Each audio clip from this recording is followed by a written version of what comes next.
Hello दोस्तों, स्वागत है आपका मेरे उपन्यासों की दुनिया में।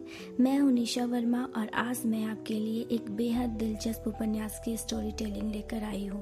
इस कहानी के हर हिस्सों को गहराई से समझने के लिए इसे अंत तक ध्यान से जरूर सुनिएगा। इस उपन्यास का नाम है अनमोल जिंदगी, जो हमें सीख देती है कि हमेशा एक सच्चा और अच्छा इंसान बनकर रहना चाहिए, क्योंकि ऐसे इंसान ही जिंदगी के महत्व समझ सकते हैं। ऐसे इंसानों को जीवन में दुख, तकलीफ, तनाव, अकेलापन, अशांति, बेइज्जती, बदनामी और दर्द जैसे और भी दुखों का सामना करना पड़ता है। लेकिन इन सब दुखों को पार करने के बाद उनके जीवन में बहुत बड़ा बदलाव आता है। उनके साथ सब कुछ अच्छा होने लगता है। उन्हें जीवन में हर खुशी मिलती है।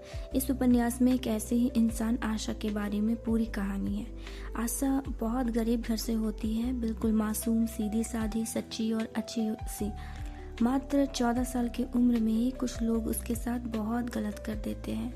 उसे बहुत घटिया स्थिति में लाकर छोड़ देते हैं और उसके साथ बहुत बुरा भी होता है।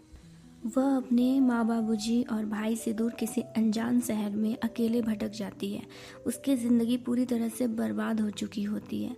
ऐसे में उसके पास आत्महत्या के अलावा कोई दूसरा रास्ता नहीं बचता। लेकिन इतना सब कुछ सहने के बावजूद भी वो सच्चाई और अच्छाई को ही पसंद करती है। उसे सिर्फ सच से प्यार होता है। वो सिर्फ भगवान पर ही निर्भर हो जाती है, क्योंकि वो अपने बेसहारा माँ बाबूजी और छोटे भाई को नहीं छोड़ सकती। उसे अपने अंतरात्मा से लगता है कि बिना किसी गलती के उसे सब कुछ सहना पड़ा है, तो एक दिन उसका समय भी जरूर शुरू होगा। भगवान सब देख रहे हैं, यह मानकर वह हिम्मत नहीं हारती और आगे बढ़ती है। अपने परिवार की स्थिति और अपने बर्बाद हुई जिंदगी को अच्छा बनाने की कोशिश में आगे उसके साथ क्या होता है, भगवान पर निर्भर और भरोसा रखकर सच्चाई और अच्छाई के रास्ते पर चलकर क्या उसे सब कुछ हासिल होता है। तो आइए हम पूरी उपन्यास से जानते हैं। तो प्लीज़ आप मेरे साथ बने रहिए ताकि मैं आपको पूरी उपन्यास सुना सकूं। तो चलिए शुरू करते हैं अनमोल जिंदगी भाग 1। आशा एक गांव में अपने माँ बाबूजी और छोटे भाई के साथ रहती है। आशा के माँ बाबूजी दिन भर दूसरों के खेतों में काम करके अपनी बेटी आशा और बेटा दीपक को पढ़ा लिखा कर अपने से भी अच्छा और काबिल इंसान बनाना चाहते हैं। आशा के घर वाले बहुत सीधे साधे और अच्छे लोग होते हैं। आशा 12 साल की थी। वह 8वीं कक्षा में पढ़ती है। आशा को पढ़ने लिखने में बिल्कुल भी मन नहीं लगता। वो सिर्फ सपने सजाती रहती है। उसके सपने भी बहुत सारे होते हैं। उसकी माँ उसके सपनों को सुन सुनकर कहती रहती, जितनी चादर है उतने ही पैर फैलाओ। यह कहकर वह आशा को हमेशा समझाया करती है, पर आशा का यह हाल नहीं रहता। लेकिन दिन भर उसके माँ बाबूजी खेतों में मेहनत मजदूरी करके घर में थके हारे हुए आते, तो उनकी वो हालत रोज रोज देखकर आशा को बहुत बुरा लगता है। आशा उनके बारे में हर वक्त सोचती रहती है। उसके बाद वो पढ़ाई लिखाई में अपना पूरा ध्यान लगाती है, फिर हर बार अच्छे नंबर लाती है। इसी तरह से उसकी 8वीं की पढ़ाई पूरी हो जाती है। अब वो उच्च विद्यालय में 9वीं कक्षा में जाने वाली होती है, लेकिन उसे वहाँ दाखिला दिलवाने के लिए उसके माँ बाबूजी के पास पैसे नहीं होते। दरअसल बात ऐसी होती है कि जो पैसे अपने कमाई से उन्होंने बचाकर उसके दाखिला के लिए रखे हुए थे, वो उसके भाई के चोट में खर्च हो जाते हैं। आशा के दाखिला को लेकर उसके माँ बाबूजी बहुत परेशान होते हैं। उन्हें कोई तरीका समझ में नहीं आता। फिर आशा की माँ गांव में एक सेठ के पास पैसे उधार मांगने के लिए जाती है।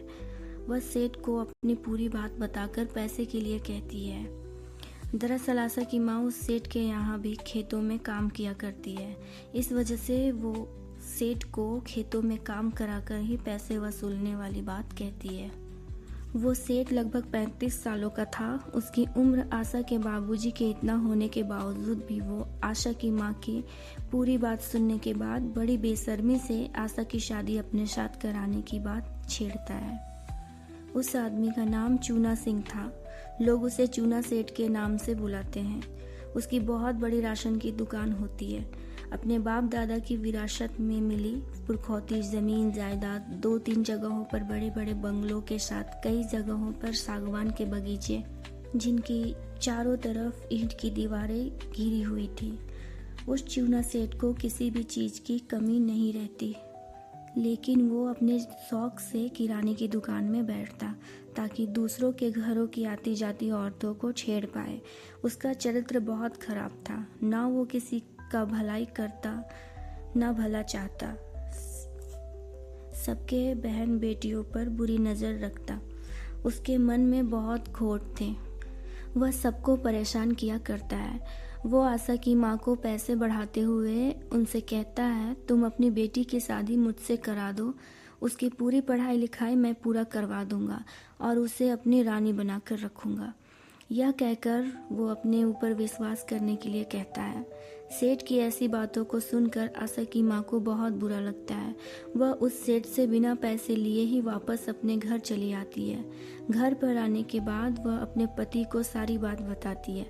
उसके बाद वे ज़्यादा इस बारे में नहीं सोचते, क्योंकि वो अपने बच्चों को लेकर कहीं से भी गलत सुनना नहीं चाहते थे। फिर आशा की माँ अपने कुछ गहनों को बेचकर आशा का दाखिला करा लेती है।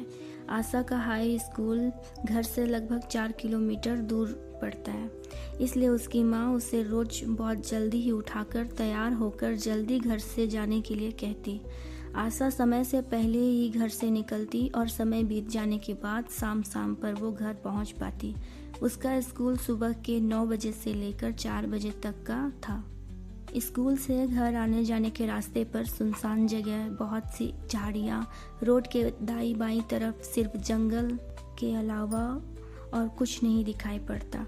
सुबह में जाने के वक्त उस रास्ते में कहीं कहीं लड़कों का झुंड, एक छोटी सी चाय की दुकान, उस दुकान पर ट्रक में आने जाने वाले लोगों का चाय पीना, और शाम को वो चाय की दुकान भी बंद। सुनसान रास्ता और आशा उस रास्ते पर अकेली आती हुई। इन सब के सिवा कुछ नहीं मिलता। आशा रोज पैदल ही घर से स्कूल और स्कूल से घर आना जाना करती है। उसके साथ पढ़ने वाले बहुत से बच्चे साइकिल पर आते जाते हैं, लेकिन वो बच्चे थोड़े अच्छे घर से होने के कारण आशा को बहुत ही गरीब समझकर साथ में बैठाकर ले जाना कोई भी पसंद नहीं करते। अपने स्कूल से आते वक्त झाड़ियों और सुनसान जगहों को पार करने के बाद 1 किलोमीटर तक का जंगल से निकलकर वो अपने गांव पहुंचती है। रोज यही सिलसिला चलता रहता है। इसी तरह से पूरे 1 साल बीत जाते हैं। आशा को रोज रोज हमेशा ऐसे अकेली आना जाना अच्छा तो नहीं लगता, पर वो क्या करती, उसे कुछ भी समझ में नहीं आता है। अपने घर की परिस्थिति को देखकर वो चुपचाप रहती है। फिर एक दिन जब वो घर आ रही होती है तो काफ़ी देर हो चुका होता है। वो बहुत थकी हुई रहती है। स्कूल से 2 किलोमीटर तक का रास्ता ठीक ठाक ही रहता है, लेकिन जब वो अपने गांव वाला रास्ता पकड़ती है तो उसे रास्ते में सन्नाटा सा लगता है। वो वहाँ से अपने घर के लिए जल्दी जल्दी चलने लगती है। वो जैसे ही उन सुनसान जगह पर पहुंचती है तो उसे एक खड़ा हुआ ट्रक दिखाई देता है। वैसे आशा जहां रहती है उस गांव के रोड से बहुत सारे ट्रक हमेशा आते जाते रहते हैं, क्योंकि उसके गांव के रोड से कोयले पास किए जाते थे। उस गांव से 40 किलोमीटर दूर कोयले की खदानें थी। आशा को काफ़ी देर हो रहा होता है, इसलिए वो जल्दी से उस ट्रक को पार करते हुए आगे बढ़ती है। तभी अचानक से उसके सामने एक आदमी आ जाता है। आशा उसे देखकर डर जाती है। वह आदमी बहुत नशे में रहता है। वह आशा से कहता है, तुम स्कूल के कपड़ों में हो, वो लगता है तुम पैदल आ रही हो, इसलिए देरी हो गई होगी। स्कूल तो कब का बंद हो चुका है। आशा इधर उधर देखती है, कहीं पर भी कोई दिखाई नहीं देता। वो उस आदमी से बहुत डर रही होती है। उस वक्त लगभग 5 बज जाते हैं। वो फिर से आशा को भारी आवाज़ में पूछता है, तुम रोज ही पैदल आती जाती हो क्या? ये कहते हुए वह आशा के कंधों में हाथ रखकर कहता है, तुम चाहोगी तो मैं तुम्हारे लिए एक साइकिल खरीद सकता हूँ, तब तुम समय से अपने स्कूल से घर आ जा सकोगी। आशा उस आदमी की बातों को सुनने के बाद उससे प्यार से कहती है, नहीं चाचा, जब मेरे माँ बाबूजी के पास पैसे होंगे तो वे तुरंत ही मेरे लिए साइकिल खरीद देंगे। आपका बहुत शुक्रिया, अब आप मुझे घर जाने दीजिए, कहकर आगे बढ़ने लगती है। फिर से वो आदमी गुस्से में आशा के आगे आकर कहता है, तुमने चाचा किसको बोला लड़की? क्या मैं तुम्हें चाचा दिखता हूँ? यह बोलते ही वह आशा को छेड़ते हुए कहता है, वैसे तुम सरकारी स्कूल में पढ़ती हो ना, तो वहाँ साइकिल मुफ्त में ही मिलती है, तुम्हें नहीं मिला? आशा उसके सवाल का जवाब अपने सर को हिलाते हुए नहीं में देती है। वह आदमी उसके बाद हंसते हुए कहता है, सारे साइकिल के पैसों को स्कूल वाले ही खा जाते हैं। फिर वह आदमी रोड के किनारे पर जाकर बेशर्मों की तरह पेशाब करने लगता है। आशा तुरंत ही वहाँ से जल्दी जल्दी जाने लगती है। उस आदमी के चक्कर में आधे घंटे निकल ही जाते हैं। धीरे धीरे अंधेरा छाने लगता है। उधर घर में आशा के घर वाले बहुत ज़्यादा परेशान हो रहे होते हैं। फिर आशा की माँ को रहा नहीं जाता। वह आशा के स्कूल के रास्ते पर एक डंडा और टॉर्च लेकर जाने के लिए घर से निकलती है। उसी वक्त आशा के बाबूजी पीछे से आवाज़ देते हुए बोलते हैं, सुन रही हो, ज़्यादा परेशान मत हो, रास्ते में आ ही रही होगी, दिन भर में थक भी तो जाती है ना बिटिया, अब आ ही रही होगी। आशा की माँ एक नहीं सुनती और उसके कदम रुकने का नाम ही नहीं लेते हैं। वह आगे बढ़ती चली जाती है। इधर आशा उस आदमी से 20 कदम दूर चली ही होती है तो अचानक वह आदमी तेजी से ट्रक को चलाते हुए उसके आगे ट्रक को रोककर उतरता है। आशा डर से पूरी तरह कांपने लगती है। उसके पास आने के बाद तुरंत ही उस आदमी को वह धक्का देकर न दाएं देखती है और न बाएं, अपनी पूरी ताकत लगाकर वहां से अपने घर की ओर भागने लगती है। वो आदमी उसके पीछे बहुत तेजी से दौड़ता हुआ आ रहा होता है। ऐसे में आशा को कुछ भी समझ में नहीं आता। वो अपना स्कूल बैग वहीं पर निकाल कर फेंक देती है और दौड़ते दौड़ते वो अपने घर के पास वाले जंगल तक पहुंच जाती है। लेकिन वह आदमी पीछे से आकर आशा को दबोच ही लेता है। आशा को वह जबरदस्ती खींचते मारते हुए जंगल में घुसाने की कोशिश करता है। तभी आशा बेहोश होने लगती है। वह सुबह से घर से निकली हुई होती है और दिन भर में पहले से ही थकी हुई होती है। उसके बाद उस आदमी से बचने के लिए जल्दी जल्दी दौड़ते हुए पूरी तरह से थक जाती है। आशा को बेहोश होता देख वह आदमी उसे गोद में उठाकर रोड के किनारे एक पेड़ के पीछे ले जाता है। आशा खुद को उससे छुड़ा नहीं पाती है, लेकिन उसी हालत में बहुत कोशिश करती रहती है। उसी वक्त आशा की माँ अपने गांव वाले रास्ते से उस जंगल के रास्ते पर आ जाती है। आशा को हाथ पैर चलाते देखकर वो आदमी गुस्से में आशा के मुंह में जोरों का मुक्का मारता है। आशा को उसके मुक्के की मार से बहुत जोरों का दर्द होता है और वो बहुत असमर्थ हो जाती है। उसी वक्त उसकी माँ टॉर्च जलाते हुए आती है। जहाँ पर आशा की माँ पहुंची हुई होती है वहाँ चारों तरफ अंधेरे के वजह से साफ साफ कुछ भी दिखाई नहीं पड़ता। आशा की माँ भगवान का नाम जपते जपते आगे बढ़ती जाती है। आशा भी वहीं जंगल के रोड में कहीं आसपास रहती है, पर वो आदमी उसे पेड़ के पीछे से कहीं हिलने तक नहीं देता और जलती हुई टॉर्च की लाइट को देखकर आशा के मुंह को अपने हाथों से बंद करने की कोशिश करता है। फिर आशा हिम्मत करते हुए उस आदमी के हाथों को बहुत जोर से काट देती है। बहुत जोर से काटने की वजह से वो आदमी तेज आवाज में चिल्लाने लगता है। उसके बाद गुस्से से वह आदमी आशा को अपने लातों से पटक कर बहुत भयानक तरीके से मारने लगता है और पूरे बदन में जहाँ चाहे वहाँ चोट और खून से लथपथ कर देता है। आशा की माँ उस आदमी की तेज आवाज सुनकर आ जाती है और टॉर्च से सब कुछ अपने आंखों से देख लेती है। फिर क्या था, वह पीछे से जाकर उस आदमी को धक्का देती है और डंडे से खूब पीटती है। इतना मारती है कि वो आदमी अधमरा हो जाता है। आशा की स्थिति को देखकर वो बर्दाश्त से बाहर होकर उस आदमी को मार मार कर बेहोश कर देती है। आशा वहीं पर बैठी हुई बिलख बिलख कर रोती है। फिर ये सारा कुछ होते हुए उसके गांव का एक रवि नाम का लड़का अपनी आंखों से देख लेता है। वह रवि नाम का लड़का थोड़ी देर पहले ही अपनी मोटरसाइकिल से वहां पर पहुंचा हुआ रहता है। दरअसल वह रवि शहर से अपना काम करके गांव आ रहा होता है, तो वो सिर्फ आशा की माँ को गुस्से में उस आदमी को मारते हुए देखकर और आशा को खून से लथपथ देखकर वो अपनी जलती हुई मोटरसाइकिल की लाइट को बंद करता है। उसके बाद आशा की माँ से कहता है, आशा के साथ तो बहुत गलत हो गया चाची। यह कहते ही वह रवि अपनी गाड़ी को स्टार्ट करके वहाँ से चला जाता है। आशा की माँ उसे रोकने की बहुत कोशिश करती है, लेकिन वह रवि नहीं रुकता। रवि एक बहुत ही घमंडी और जलनखोर किस्म का व्यक्ति होता है। वो कभी किसी की बात नहीं समझता है। सिर्फ लोगों की बातों को उसे पूरे गांव में फैलाने की आदत होती है। उसे गांव में बहुत से लोग पसंद नहीं करते। उसके जाने के बाद आशा की माँ आशा को उठाकर घर की ओर धीरे धीरे चलने लगती है। आशा के मुंह में बहुत जोर से चोट लगी हुई होती है, इसलिए बहुत खून बहता है और उसके सलवार कमीज में जहाँ तहाँ लगने लगता है। इधर गांव में वो रवि जाकर सबको बताने लगता है। वह बहुत सारी बातें बिना जाने ही बिना सोचे समझे आशा के बारे में बोलने लगता है। उसकी बातों को सुनकर गांव के कुछ लोग हाथों में लाइट बत्ती लेकर जंगल के रोड में आने लगते हैं तथा गांव के किसी आदमी के द्वारा पुलिस को भी खबर मिल जाती है। सारे लोग चल ही रहे होते हैं कि वो देखते हैं आशा और उसकी माँ आ रही है। आशा पूरी तरह से थकी चोट खाई हुई, लड़खड़ाते हुए और कपड़ों में जहाँ तहाँ खून लगा सा रहता है। फिर गांव के लोग उन्हें उनके घर तक छोड़ देते हैं और पुलिस जंगल में जाकर उस आदमी को बेहोशी के हालत में पकड़ कर थाने ले जाती है।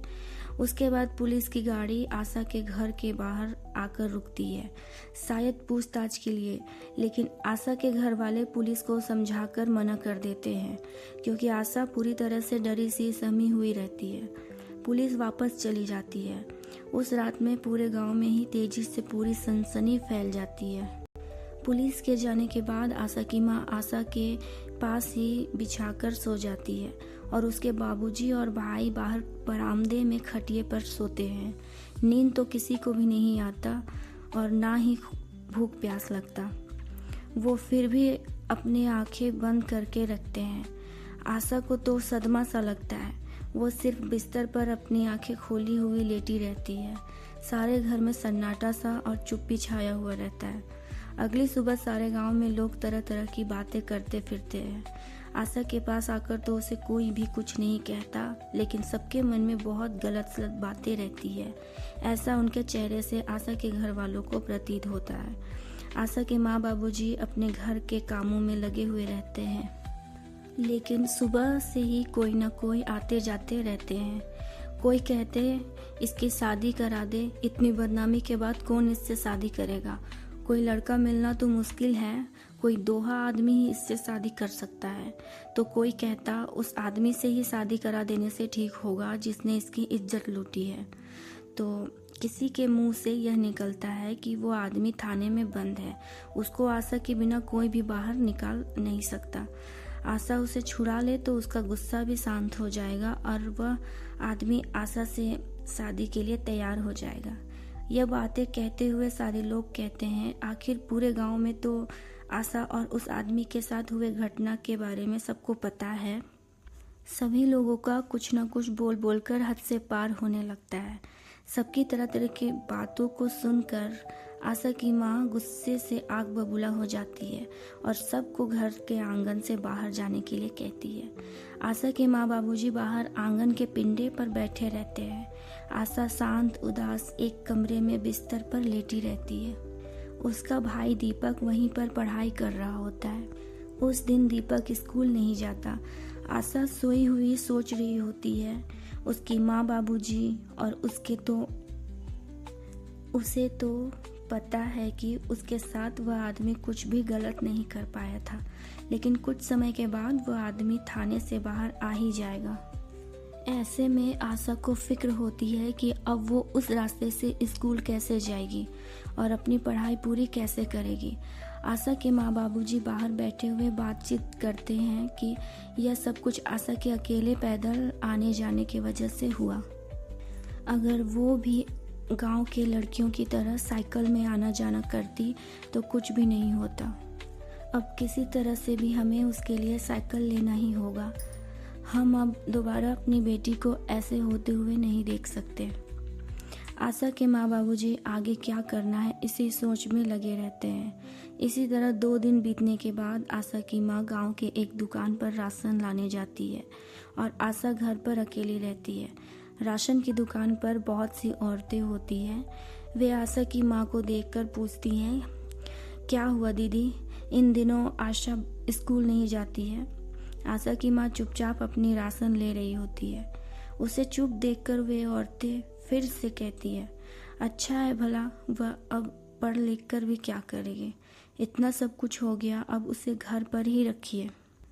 कुछ सालों के बाद उसकी शादी भी हम सब मिलकर करा ही देंगे। हम सब गांव वाले अपने ही तो हैं ना। इतनी बातें कहकर उनमें से कुछ औरतें आशा की माँ को सुनाती हैं कि कुंवारे लड़के तो उसे देखते जानते ही मना कर देंगे शादी के लिए। वहाँ पर हर औरतों की जुबान में तरह तरह की बातें निकलते रहते हैं। आशा की माँ सबको यही कहती है, आशा मेरी बेटी है और मैं समझ सकती हूँ कि उसके लिए मुझे क्या करना होगा। मैं उसे पढ़ाऊंगी। आप सभी को हमारे लिए ज़्यादा सोचकर कष्ट लेने की ज़रूरत नहीं है। यह कहकर वो वहाँ से आ जाती है। उन्हें सबकी बातें सुनकर समझ में आ जाता है कि गांव में बहुत बातें हो रही है। मेरी बेटी गलत नहीं है और उस दिन उसके साथ गलत होने से मैंने रोक लिया था। इस बात को कोई नहीं जानता और कोई सच मान भी नहीं सकता। मैं किसी का भी जुबान बंद नहीं कर सकती हूँ। मेरी आशा पर यह कलंक लग गया है। मैं जानती हूँ ना, मेरा भगवान जानते हैं। यह मानकर वह सभी की बातों को भूलने की कोशिश करती है। आशा को सभी लोगों की बातों को सुनकर किसी भी चीज़ में मन नहीं लगता है। वह पढ़ाई लिखाई छोड़ना चाहती है, लेकिन अपने घर की पहले की स्थिति और हालातों को याद करते हुए और फिलहाल में हुए हादसे को देखकर वो ध्यान से सोचती है कि इतना सब कुछ हो जाने के बावजूद भी उसकी माँ उसके साथ खड़ी है। अपने ऊपर अपने माँ बाबूजी का प्यार और अपना भरोसा देखकर उसे लगता है कि अपना ध्यान सही दिशा पर रखना चाहिए। इसलिए अगले दिन से वो स्कूल जाने के बारे में सोच लेती है, लेकिन अपना स्कूल बैग तो उसने उस दिन रास्ते पर ही हादसे के दौरान फेंक दिया था। इस बात को याद करते हुए आशा सोचती है कि अब वो नया बैग और अपना स्कूल का पूरा सामान कहाँ से लाएगी। बैग में जितनी भी किताबें थी वो सब उसने स्कूल के पुस्तकालय से लिया था। इस चीज़ को सोचकर वो मन ही मन बहुत फिक्र में होती है। तभी उसी वक्त गांव का एक कृष्णा नाम का लड़का वहां उसके घर पर आकर उसके बाबूजी को उसका बैग देता है।